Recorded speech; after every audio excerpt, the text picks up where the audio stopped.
الرحمن الرحيم إنما يريد الله ليذهب عنكم الرجس أهل البيت ويطهركم تطهيرا صدق الله وصدق رسوله النبي الكريم ونحن على ذلك من الشاهدين والشاكرين الحمد لله رب العالمين اللهم صل على محمد النبي الأمي وعلى آله وسلم تسليما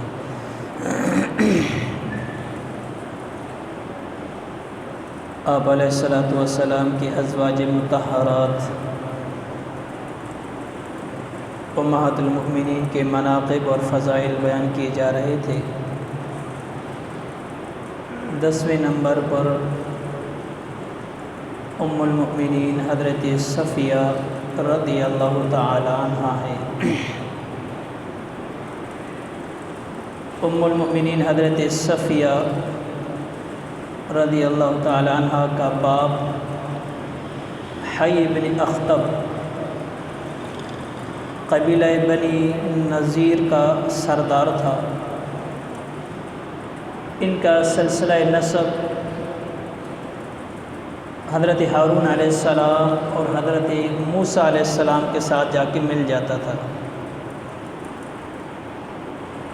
اور ان کی والدہ کا نام زرہ تھا۔ یہ قبیلہ بنی قریظہ کے سردار کی بیٹی تھی۔ یہودیوں کے بڑے بڑے قبائل بنو نذیر، بنو قریظہ، یہ مدینہ منورہ کے اندر بہت پرانے آباد تھے۔ بعض مفسرین نے لکھا ہے کہ جب سے انہوں نے اپنی کتابوں کے اندر آپ علیہ الصلوۃ والسلام کی نشانیاں پڑھی تھی، اور ان نشانیوں میں یہ بھی تھا کہ آخری نبی مدینہ منورہ کے اندر تشریف لائیں گے، تو صرف اور صرف اس نبی کے ساتھ ملنے کے لیے، اس نبی کو پانے کے لیے وہ دور دراز علاقوں سے سفر کر کے یہیں پر آ کر مقیم ہو گئے تھے۔ بعض مفسرین تو لکھا ہے کہ آپ علیہ الصلوۃ والسلام کے مدینہ منورہ آنے سے پہلے 400 سال پہلے یہ مدینہ منورہ کے اندر آ کر آباد ہو گئے تھے، صرف اس انتظار کے اندر یہ نبی کب مبعوث ہوگا تاکہ ہم اس نبی کے ساتھ ملیں اور اس کو ہم پالیں، اس پر ایمان لے آئیں۔ لیکن بدقسمتی سے جب وہ نبی آخر الزمان صلی اللہ علیہ وسلم تشریف لائے، جب انہوں نے دیکھا کہ وہ تو عرب کے اندر سے آئے ہیں، تو صرف اس ضد اور عناد کی وجہ سے تو ہم تو سمجھتے تھے کہ یہ بنی اسرائیل میں سے آخری نبی آئے گا، یہ عرب کے اندر سے کیوں آیا؟ صرف اس ضد اور عناد کی وجہ سے اللہ کے نبی کی نبوت کا انکار کر دیا، ورنہ وہ بالکل جانتے تھے اپنی نشانیوں کے مطابق جو انہوں نے کتابوں کے اندر پڑھی ہوئی تھی، جو ان کو پہلے انبیاء علیہ الصلوۃ والسلام نے اللہ کے نبی کی نشانیاں بتلائی تھی، ہو بہو وہ نشانیاں پائی جاتی تھی، لیکن ضد اور عناد کا کوئی علاج نہیں ہوتا ہے، تو اس لیے اللہ کے نبی کی نبوت کا انکار کیا۔ جب آپ علیہ الصلوۃ والسلام مکہ سے مدینہ ہجرت فرما کر آ گئے تو یہ بڑے بڑے قبائل یہودیوں کے بنو نذیر، بنی قریظہ یہیں سے پہلے سے آباد تھے، تو انہوں نے آپ علیہ الصلوۃ والسلام سے معاہدہ کر لیا۔ معاہدہ کیا کیا کہ نہ ہم آپ سے لڑیں گے، نہ آپ ہم سے لڑیں گے، اور نہ آپ ہمارے دشمن کا ساتھ دیں گے، نہ ہم آپ کے دشمن کا ساتھ دیں گے، چونکہ ایک ہی شہر مدینہ کے اندر رہنے والے ہیں، اب اپنا کام کرتے رہے، ہم اپنا کام کریں گے، لڑائی جھگڑا نہیں ہوگا ہمارے درمیان۔ آپ علیہ الصلوۃ والسلام نے معاہدہ کر لیا، لیکن کچھ عرصہ گزرنے کے بعد اندرونی طور پر انہوں نے جو ہے مشرکین کے ساتھ یہ بات طے کر لی کہ آپ علیہ الصلوۃ والسلام کو نعوذ باللہ قتل کرنا ہے۔ مشرکین نے ایک سازش بنائی، ان دونوں قبیلوں نے آپ علیہ الصلوۃ والسلام کی قتل کی سازش میں حصہ لیا۔ آپ علیہ الصلوۃ والسلام کو بذریعہ وہی بتلایا گیا کہ یہ جو آپ کے ساتھ معاہدہ کیا جنہوں نے کہ ہم آپ کے ساتھ لڑیں گے نہیں، یہ آپ کے قتل کے سازش کے اندر ملوث ہیں۔ تو چونکہ وہ معاہدہ ٹوٹ گیا، انہوں نے معاہدہ کیا تھا، وہ معاہدے پر برقرار نہیں رہ سکے، تو آپ علیہ الصلوۃ والسلام نے غزوہ بدر کے 6 مہینے کے بعد ان کے اوپر، ان کے قلعے کے اوپر حملہ کیا مسلمانوں نے۔ مسلمانوں کی تعداد بھی کافی تھی، یہ بھی مدینہ کے اندر رہتے تھے، تو ان کے قلعے کو اللہ کے نبی نے ان کو حملہ کیا اور ان کے قلعے کا محاصرہ کیا گیا۔ جب ان کے قلعے کا محاصرہ ہوا تو یہ سمجھ گئے کہ ابھی ہم لڑنے کے قابل تو ہے ہی نہیں، کسی طرح سے بھی اگر لڑیں گے تو مارے جائیں گے، تو انہوں نے پھر منت سماجت سے کام لیا کہ ہمیں معاف کیا جائے، ہمیں جو جرمانہ لگایا جائے ہم لگانے کے لیے تیار ہیں، اگر کہو تو ہم یہاں سے نکل جاتے ہیں، جلا وطن ہو جاتے ہیں۔ تو آپ علیہ الصلوۃ والسلام نے ان کی منت سماجت کو مانا اور کہا کہ تمہارا سزا یہ ہے کہ یہاں سے نکل جاؤ، مدینہ سے نکل جاؤ، دونوں قبیلوں کو۔ اور ان کو یہ کہا گیا کہ جتنا ساز و سامان اونٹوں پر لے جا سکتے ہو لے جاؤ، سوائے اسلحے کے، اسلحہ نہیں لے جانا ہے، باقی ساز و سامان لے جا سکتے ہو۔ تو انہوں نے اپنے اونٹوں پر اپنا کھانے پینے کا جو بھی سامان تھا یہ لاد کر یہاں سے نکل گئے، خیبر چلے گئے۔ خیبر کے اندر یہودیوں کی بڑی بڑی بستیاں آباد تھیں، یہاں تک کہ 20 قبائل یہودیوں کے آباد تھے۔ تو یہ مدینہ سے نکل کر خیبر چلے گئے۔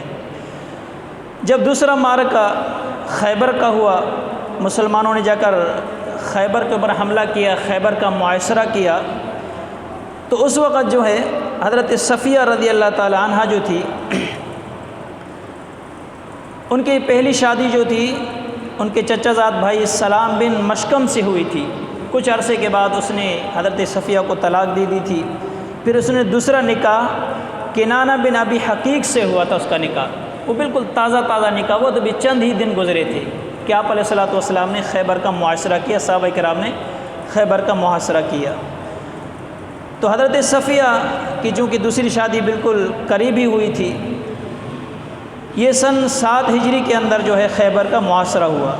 بہرحال مسلمانوں کو فتح ہوئی، بہت سارے کفار مارے گئے، یہاں تک کہ حضرت صفیہ کے والد، باپ ان کے بھائی، ان کے جو دوسرے شوہر تھے یہ سارے مارے گئے۔ کچھ مارے گئے، کچھ کو گرفتار کیا گیا۔ دستور کے مطابق جو خواتین ہوتی تھی وہ لونڈیاں بنا دی جاتی تھی، اور جو مرد حضرات جو ہے قید کیے جاتے تھے ان کو غلام بنا دیا جاتا تھا۔ اسی طرح مسلمانوں کو فتح نصیب ہوئی۔ جب خیبر سے واپسی ہوئی، راستے ہی کے اندر اللہ کے نبی نے کی جگہ پڑاؤ ڈالا اور ان کو جو ہے تقسیم کیا، لونڈیوں کو اور غلاموں کو اور جو ساز و سامان تھا یہ تقسیم کیا۔ تقسیم کا سلسلہ یہ ہوتا تھا کہ آپ علیہ الصلوۃ والسلام کے لیے خاص حصہ ہوتا تھا جس کو خمس کہا جاتا تھا، 5واں حصہ، یہ پورے مال غنیمت میں سے اللہ کے نبی کے لیے خاص ہوتا تھا۔ 5واں حصہ اللہ کے نبی کے لیے نکالا جاتا تھا، باقی ماندہ مال جو ہوتا تھا وہ مجاہدین جو صحابہ کرام نے جنہوں نے حصہ لیا تھا ان کے تضمین میں تقسیم ہوتا تھا۔ تو اس خمس کو کہا جاتا تھا صفی، جو اللہ کے نبی کے لیے نکالا جاتا تھا اس کا نام تھا صفی۔ مفسرین فرماتے ہیں کہ یہ صفیہ ان کا نام نہیں تھا، ان کا نام بعض مفسرین نے زینب لکھا ہے، بعض نے جو ہے حبیبہ لکھا ہے۔ یہ صفیہ نام یہیں سے پڑ گیا چونکہ اللہ کے نبی کے جو حصے میں آ گئی تو اس کا نام صفیہ پڑ گیا، ورنہ حضرت صفیہ کا نام صفیہ نہیں تھا۔ تو بہرحال اللہ کے نبی نے تقسیم کیا لونڈیوں کو، غلاموں کو۔ تو حضرت دحیہ کلبی یہ بہت ہی خوبصورت صحابی تھے، تمام صحابہ کرام میں سب سے زیادہ خوبصورت صحابی حضرت دحیہ کلبی تھے۔ چنانچہ یہ روایات کے اندر آتا ہے کہ جب جبرائیل علیہ السلام انسانی شکل کے اندر اللہ کے نبی کے پاس آتے تو اس صحابی کی شکل میں آتے تھے۔ ایک روایت میں آتا ہے کہ اما عائشہ فرماتی ہیں کہ ایک جبرائیل علیہ السلام اللہ کے نبی کے پاس تشریف لائے اور کچھ باتیں چیتی ہوئی، اس کے بعد وہ چلے گئے، اٹھ کے چلے گئے۔ بعد میں اللہ کے نبی نے فرمایا کہ صفیہ دیکھا یہ کون تھا، عائشہ یہ کون تھا دیکھا آپ نے؟ یا رسول اللہ یہ تو آپ کے صحابی دحیہ کلبی تھے۔ اللہ کے نبی نے فرمایا نہیں عائشہ، یہ جبرائیل امین تھے۔ تو یہ دحیہ کلبی سب سے زیادہ خوبصورت صحابی تھے۔ تو دحیہ کلبی نے آ کر عرض کیا یا رسول اللہ مجھے بھی ایک لونڈی کی حاجت ہے، مجھے ایک لونڈی چاہیے۔ اللہ کے نبی فرمائے جتنی لونڈیاں ہیں ان میں سے تو چن کر لے لے، جو تجھے پسند ہے وہ لے لے۔ تو حضرت دحیہ کلبی نے حضرت ام المؤمنین حضرت صفیہ کے اوپر ہاتھ رکھا، حضرت صفیہ کو لے لیا اپنے پاس۔ جب حضرت صفیہ کو حضرت دحیہ کلبی لے گئے تو ایک صحابیہ یا رسول اللہ حضرت صفیہ جو ہیں یہ بڑے سردار کی بیٹی ہیں، رئیس زادی ہیں، لہٰذا اس کے ساتھ ایسا برتاؤ کرنا یہ نامناسب بات ہے، یہ تو آپ کے زیادہ لائق لگتی ہیں، آپ اس کو اپنے پاس رکھیں، اپنی اس کی لونڈی بنا کے رکھیں۔ تو آپ علیہ الصلوۃ والسلام نے حضرت دحیہ کلبی کو بلوایا اور حضرت صفیہ کو بھی۔ جب اللہ کے نبی نے حضرت صفیہ کو دیکھا تو شکل صورت سے بھی جو ہے رئیس زادی لگتی تھی۔ ظاہر ہے جو سردار زادیاں ہوتی ہیں، رئیس زادیاں ہوتی ہیں، شکل و صورت سے بھی، لباس سے بھی وہ اس طرح لگتی ہیں۔ تو آپ علیہ الصلوۃ والسلام نے حضرت دحیہ کلبی کو فرمایا کہ آپ کوئی اور باندی اپنے لیے جو منتخب کر لیں، اس کو آپ چھوڑ دیں۔ تو حضرت دحیہ کلبی نے کہا یا رسول اللہ جیسا آپ کا حکم ہو۔ انہوں نے اور باندی لے لی، حضرت صفیہ اللہ کے نبی کے حوالے کر دی۔ آپ علیہ الصلوۃ والسلام نے حضرت صفیہ کو جو ہے فرمایا کہ آپ کو 2 چیزوں کا اختیار ہے، آپ میری باندھیے، میں آپ کو آزاد کرتا ہوں، چاہیں تو آپ دوبارہ اپنے قبیلے کے اندر واپس چلی جائیں، دوسری صورت یہ ہے کہ آپ کو میں آزاد کرتا ہوں، آپ مسلمان ہو جائیں اور اب میں آپ سے نکاح کر لوں، ان دونوں میں سے آپ کو اختیار ہے جو آپ کرنا چاہیں۔ تو حضرت صفیہ بڑی سمجھدار، عقل مند، دانا تھی، کہنے لگی یا رسول اللہ پیچھے جا کے کیا کروں گی، نہ میرے والد بچے ہیں، نہ میرے بھائی بچے ہیں، نہ میرے شوہر بچے، گویا کہ پورا خاندان ہی کٹ گیا، مر گیا، اب پیچھے جانے کا کوئی فائدہ نہیں ہے۔ اختر اللہ و رسولہ، میں تو اللہ اور اللہ کے رسول کو اختیار کرتی ہوں، میں مسلمان ہو جاتی ہوں اور آپ کے نکاح میں آ جاتا، آپ کے حرم میں آ جاتی ہوں۔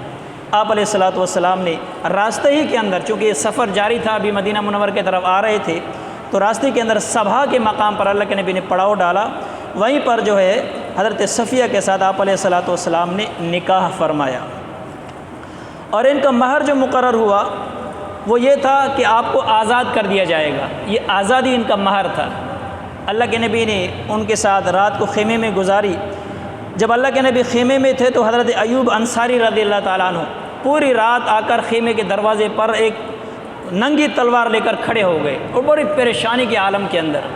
اللہ کے نبی جب باہر تشریف لائے، حضرت ابو ایوب انصاری کو دیکھا کہ آپ اتنے پریشان حال کیوں لگتے ہو، کیا وجہ ہے؟ یا رسول اللہ اور کوئی وجہ نہیں تھی، یہ جو حضرت صفیہ ہیں ان کے والد کو، اس کے بھائی کو، اس کے شوہر کو میں نے اپنے ہاتھ سے قتل کیا ہے، کیونکہ وہ کافر تھے، مقابلے میں تھے، میں نے ان کو قتل کیا ہے۔ مجھے کوئی خوف ڈر تھا کہ ایسے نہیں کہ اپنی جو ہے دشمنی آپ سے نکالے نہیں، آپ کو کوئی نقصان نہ پہنچا دے، اس لیے یا رسول اللہ میں نے آپ کے خیمے کے باہر کھڑے ہو کر پہرا دیے ہے۔ اللہ کے نبی نے مسکرایا، ان کے لیے دعائیں دیں کہ آپ کا یہ جذبہ بڑا اچھا تھا۔ بہرحال وہ تو سچی مومنہ ہو گئی تھی، مسلمان ہو گئی تھی۔ پھر دوسرے دن آپ علیہ الصلوۃ والسلام نے صحابہ کو جمع فرمایا، ایک چمڑے کا دسترخوان بچھا دیا گیا۔ آپ نے تمام صحابہ سے فرمایا کہ جو کچھ آپ کے پاس ہے اس دسترخوان پر جمع کر دو۔ کسی نے پنیر لایا، کسی نے کھجور لایا، کسی نے گھی لایا، کسی نے ستو لایا، مختلف چیزیں جو تھی سفر کے اندر وہ دسترخوان پر بچھا دی گئی۔ سب صحابہ نے بیٹھ کر اللہ کے نبی کے ساتھ تناول فرمایا۔ آخر میں اللہ کے نبی نے فرمائی یہ میری صفیہ کی شادی کا ولیمہ ہو گیا۔ اللہ کے نبی کے صحابہ اس طرح ہوا کرتے تھے، یہاں تک کہ گوشت کا تو نام نہیں تھا، روٹی بھی نہیں تھی، اس طرح کھجور پنیر وغیرہ جمع کر دیے گئے۔ اللہ کے نبی نے فرمایا یہ میری جو صفیہ کے ساتھ نکاح ہوا اس کا ولیمہ ہے۔ تو آپ علیہ الصلوۃ والسلام نے ایسے بھی ولیمے فرمائے ہیں۔ اور ان کا حق مہر تو میں نے پہلے عرض کر دیا کہ ان کو آزادی، ان کو حق مہر قرار دی گئی تھی۔ تو بہرحال یوم المؤمنین حضرت صفیہ رضی اللہ تعالیٰ عنہ فرماتی ہیں، اللہ کے نبی سے فرمایا کہ رسول اللہ جب سے آپ نے خیبر کا معاشرہ کیا تھا 2 دن میں نے خواب دیکھا، 2 راتوں کو خواب دیکھا۔ پہلے دن میں نے خواب دیکھا کہ چاند آیا میرے گود میں آ کر گر گیا، میں نے یہی خواب اپنے والد سے بتلایا تو میرے والد نے مجھے زوردار تماچا مارا۔ پھر دوسرے دن میں نے خواب دیکھا، یہی خواب میں نے اپنے شوہر کو بتایا، اس نے مجھے زوردار چماٹا مارا۔ بعض روایت کے اندر تھا کہ اللہ کے نبی نے خود اسے پوچھا یہ جو آنکھ کے نیچے آپ کا نشان سا یہ کیا چیز ہے، آپ کو کیا لگی ہے؟ کہ یا رسول اللہ میرے شوہر نے مجھے زوردار چماٹا مارا تھا۔ اس کی وجہ کیا تھی کہ میں نے اس کو خواب بتایا تھا۔ اس نے کہا کیا تو عرب کے شہنشاہ کو اپنا شوہر بنانا چاہتی ہے؟ وہ اس بات کو سمجھ گیا تھا، اس لیے مجھے جو ہے زوردار چماٹا مارا تھا، اس کا نشان ہے۔ تو فرماتی ہے کہ میں تو پہلے ہی دل سے اللہ کے نبی کو جو ہے پسند کرتی تھی اور محبوب رکھتی تھی، اور میں نے خواب بھی دیکھا تھا، وہ خواب میرا سچا ہو گیا۔ آپ علیہ الصلوۃ والسلام کے نکاح میں آ گئی، آپ کے حرم کے اندر آ گئی۔ حضرت صفیہ رضی اللہ تعالیٰ عنہ جو ہیں یہ بہت ہی عقل مند دانا تھی۔ فرماتے ہیں کہ ایک مرتبہ حضرت عمر بن خطاب کے زمانے کے اندر اس کی جو باندھی تھی اس نے آ کر حضرت عمر بن خطاب سے شکایت لگائی۔ شکایت کیا لگائی کہ حضرت صفیہ جو ہیں ابھی تک یہودیوں کے ان کے دنوں کی تعظیم کرتی ہیں، یعنی یہودیوں کے ہاں جیسے ہمارے مسلمانوں کے جمعے کا دن تعظیم کا جمعے کا دن ہے، یہ یہودیوں کے جو ہے ہفتے کا دن تعظیم کا دن تھا، عبادت کا دن تھا، بڑا دن تھا ان کے لیے۔ تو حضرت صفیہ ابھی تک اس چیز کو اپنا چھوڑ نہیں رہی ہے، ہفتے کے دن کو بھی بڑی تعظیم کرتی ہیں، روزہ رکھتی ہیں، صدقہ خیرات کرتی ہیں۔ اور دوسری بات یہ ہے کہ یہودیوں کے ساتھ بڑی نرمی کے ساتھ پیش آتی ہیں، لہٰذا یہ یہودیت والا ابھی تک وہ جذبوں سے نکلا نہیں ہے۔ حضرت عمر نے حال کے تحقیق کے لیے کسی کو بھیجا حضرت صفیہ کے پاس کہ یہ باتیں حضرت عمر تک پہنچی ہیں۔ تو حضرت صفیہ نے فرمایا جب اللہ نے مجھے جمعے کا دن ہفتے سے بہتر عطا کیا تو میں کیوں اس کی تعظیم کروں گی؟ اور دوسری بات جہاں تک رہی ہے یہودیوں کے ساتھ میں نرم دلی کے ساتھ پیش آتی ہوں تو وہ میرے خاندان والے ہیں، خاندان والوں کے ساتھ نرم دلی کے ساتھ پیش آنا یہ اسلام میں منع تو نہیں ہے، دلی طور پر وہ میرے خاندان والے ہی، میں ان کے ساتھ جو ہے نرمی سے پیش آتی ہوں، ان کا خیال رکھتی ہوں۔ تو حضرت عمر نے فرمایا کہ ٹھیک کہتی ہیں، اس میں کوئی غلط بات ہے نہیں ہے۔ ایک مرتبہ حضرت عائشہ نے کسی طرح سے حضرت صفیہ کو کہہ دیا کہ تو یہودی ہے، یہودی قبیلے سے تعلق رکھتی ہے، میں ایک اعلیٰ خاندان سے میں قریش خاندان سے تعلق رکھتی ہوں اور اللہ کے نبی کے حرم کے اندر بھی ہوں، آپ اگر اللہ کے نبی کے حرم کے اندر آ گئی ہیں تو آپ تو تھیں تو یہودیہ۔ تو حضرت صفیہ رضی اللہ تعالیٰ عنہ اس بات سے دکھ ہوا اور رو رہی تھی۔ اللہ کے نبی جو گھر میں تشریف لائے، فرمایا صفیہ کیا ہوا؟ کہ یا رسول اللہ اس طرح مجھے حضرت حفصہ نے، حضرت عائشہ نے کہا ہے آپ تو یہودی خاندان سے تعلق رکھتی تھی، آپ اپنے آپ کو کیا سمجھتی ہیں؟ تو آپ علیہ الصلوۃ والسلام فرمائے کہ آپ گھبرا کیوں رہی ہیں، رو کیوں رہی ہیں؟ ان کو آپ نے جواب کیوں نہیں دیا کہ میں یہودی خاندان سے تعلق رکھتی ہوں؟ تو یہودی خاندان کا جو تعلق ہے وہ حضرت موسیٰ علیہ السلام کے ساتھ، حضرت ہارون علیہ السلام کے ساتھ جا کے ملتا ہے، وہ میرے چچا تھے، اور دوسرا رشتہ میرا اللہ کے نبی کے ساتھ ہے، گویا کہ میں دو نبیوں کے ساتھ تعلق ہے میرا، خاندان حضرت ہارون علیہ السلام، موسیٰ علیہ السلام کے ساتھ، اور شوہر میرے اللہ کے نبی ہیں، تو لہٰذا میں تم سے بھی بہتر ہوں، آپ مجھے کمتر مت سمجھنا۔ اور اس کے بعد اللہ کے نبی نے فرمایا کہ حضرت صفیہ جو ہیں یہ اللہ اور اللہ کے رسول کے ساتھ بےحد محبت کرنے والی ہیں۔ ایک مرتبہ اللہ کے نبی کو سخت بخار ہوا، تکلیف ہوئی، یہاں تک کہ اللہ کے نبی کی تکلیف ان سے دیکھی نہیں جا رہی تھی، کہنے لگے یا رسول اللہ میرا دل چاہتا ہے کہ جتنی تکلیف آپ کو ہو رہی ہے وہ مجھے ہو جاتی، آپ کو اتنی تکلیف نہ ہوتی۔ تو دوسری امہات المومنین تھے، وہ کہنے لگے ایسے ہی بول رہی ہے۔ اللہ کے نبی نے حضرت صفیہ کا چہرہ دیکھا، فرمایا اس کا چہرہ بتا رہا ہے کہ اپنی بات میں سچی ہے، یہ دل جان کے ساتھ مجھ سے محبت کرتی ہے، اور یہ کہتی ہے کہ جو تکلیف اللہ کے نبی کو ہو رہی ہے مجھے ہونی چاہیے تھی، اس کو نہیں ہونی چاہیے تھی۔ بہرحال حضرت صفیہ رضی اللہ تعالیٰ عنہ بڑی سخی دل انسان تھی، اور جتنا بھی معلومات آتا تھا لوگوں میں تقسیم کر دیتی تھی۔ ان کا انتقال جو ہے سن 50 ہجری کے اندر ہوا، اور جنت البقیع کے اندر مدفون ہوئی۔ اللہ تعالیٰ نے باتوں پر عمل کی توفیق